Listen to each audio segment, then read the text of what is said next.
One cannabis joint never hurt anyone. Is that true? Some say just a tiny amount messes with your mind and can lead to hard drugs. Others say cannabis is an important medicine and should be decriminalised. What do you say?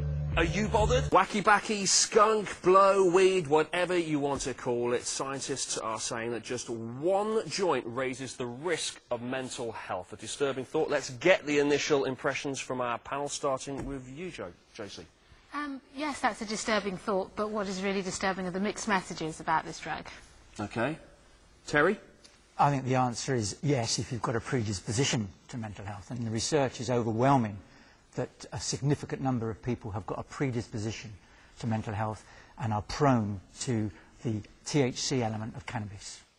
Mark, the politician's viewpoint?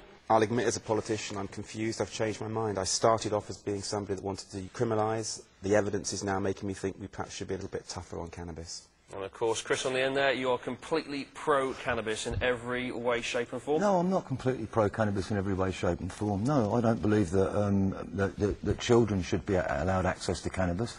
What you have here is a problem that seems to be coming from people taking it too young. So if you leave it in the black market, there's no controls on the black market. As far as the dealer's concerned, the minimum age is to £10 in your pocket. OK, a number of issues touched upon there. We'll go into greater depth after the break. Join us on Am I Bothered? Welcome back. We're talking cannabis, the most commonly used illegal drug.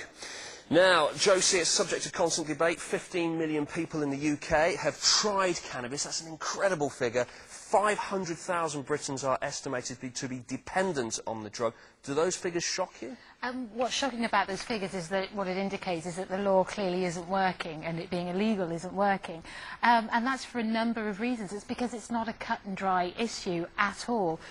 You do have on the one spectrum cannabis being very useful to people who are suffering in some way, or actually... Surely that's a minority, though, isn't it? That's a minority, yeah. And also people who can handle it obviously can use it for recreational purposes, adults. I personally think it should be not a C, but an A drug or a B for young people. Like if you're under 18, it should be really discouraged, because that's when your brain is forming and you can't handle those THCs.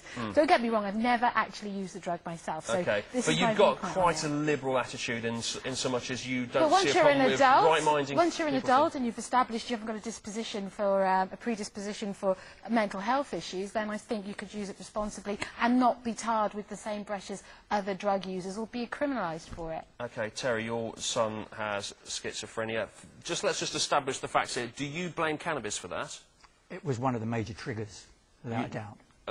Is it fair to say that it's a possibility he may have been schizophrenic anyway without cannabis? No, there's no doubt in my mind that he wasn't. He didn't have any schizophrenia tendencies whatsoever. Yeah. And more importantly, he believes it was cannabis that was the trigger. Okay, therefore then, you're going to be anti-cannabis? I am anti-cannabis in as far as the idea that you know, we should be encouraging in every shape and form. The reality, of course, is that it's a very complex drug. It's a highly complex drug. And what we do know is that there are a significant number of young people who have a predisposition to cannabis. And if they take it, there is a high chance that they will develop a mental health problem. Schizophrenia is only the tip of the iceberg. It's what's underneath the iceberg. And we have a whole generation of young people taking it who are being disaffected, who have very serious problems, who are dropping out of school. I don't think it's... I honestly think that is... I think it's one of the problems. I really do believe. I agree with you. I think it exacerbates any problems that you've got, and in that respect, it's completely unhealthy. However, I think there's always a problem behind the problem, and as usual, it's the source that needs to be addressed. Okay, what is the source, Mark Oates, and why are people smoking cannabis in ever-increasing numbers?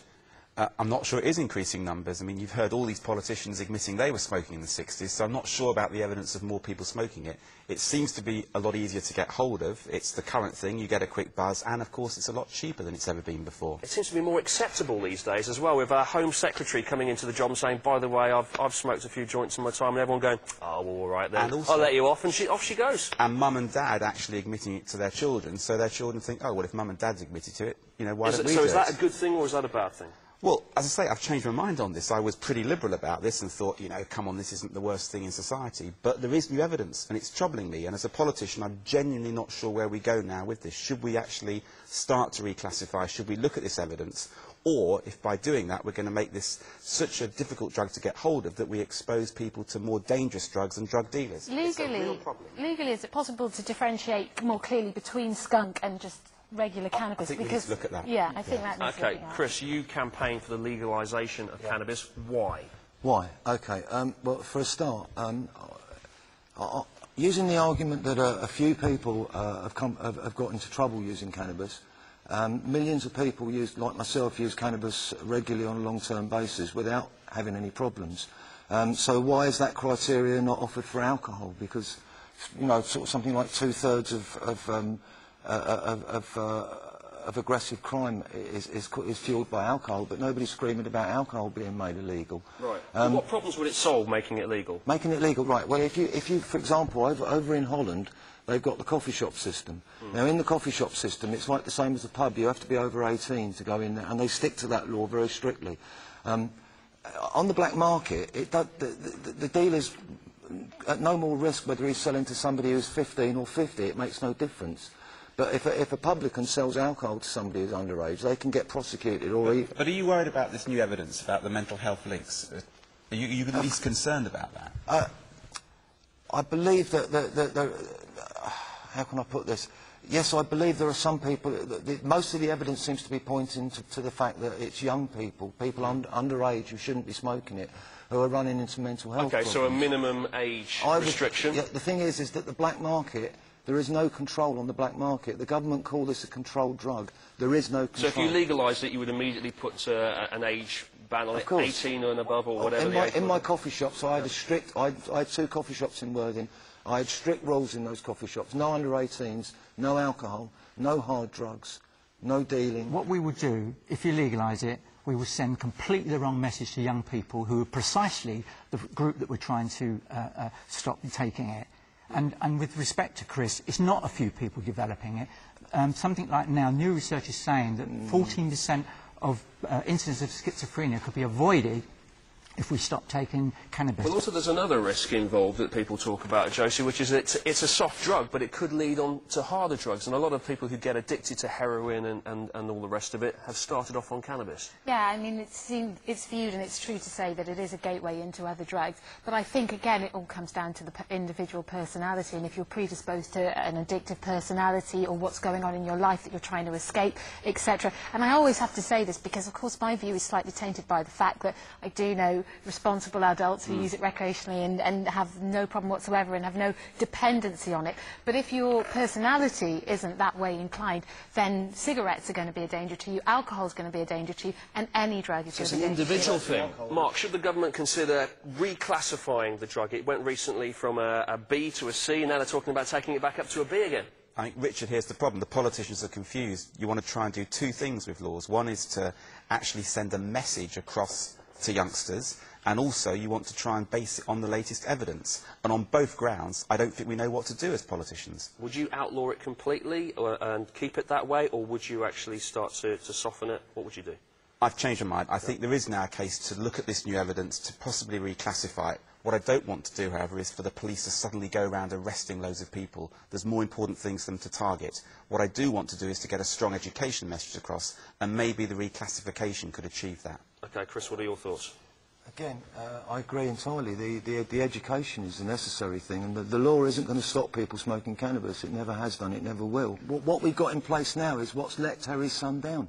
So you know, keeping things going as they are isn't going to achieve anything. It never has and it never will. OK, why do you think your son got into smoking in the first place? What were the overall reasons? The reason why people take cannabis or any drugs is because they enjoy it. And it's available. And it's available, and peer pressure. But as he said, if he knew what it could do, he wouldn't have touched it.